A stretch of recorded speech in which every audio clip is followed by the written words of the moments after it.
Қайырлы күн, құрметті ұстаздар, қымбатты ата-аналар және ел ертеңі студенттер.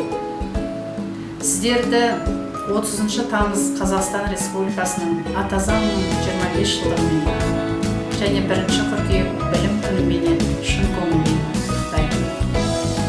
1 қыркүйек білім күні енді мектеп табалдырығын аттаған бүлдіршін үшін, мамандыққа қадам басқан студенттер үшін, 45 жылдық тәжірибесі болса да дайындықпен қобалжып келетін ұстаздар үшін және балам есейді деп қуанып уайымдайтын ата-аналар үшін де ерекше күн.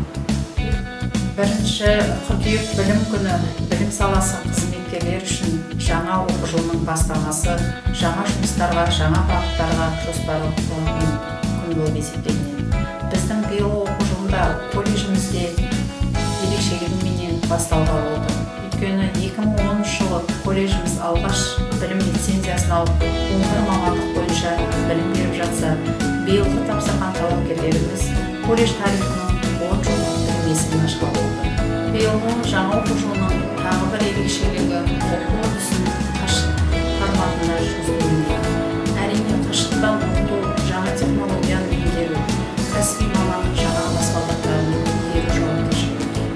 Колледжіміздің алтын үштігі ата-ана, студент және оқытушы. Осы үлкен жауапкершілікті, осы үштіктің бірлігі, ынтымағы арқасында жеңіп шығатынымызға сенімдімін. Биылғы жаңа оқу жылы құтты болсын, мерекелеріңізбен.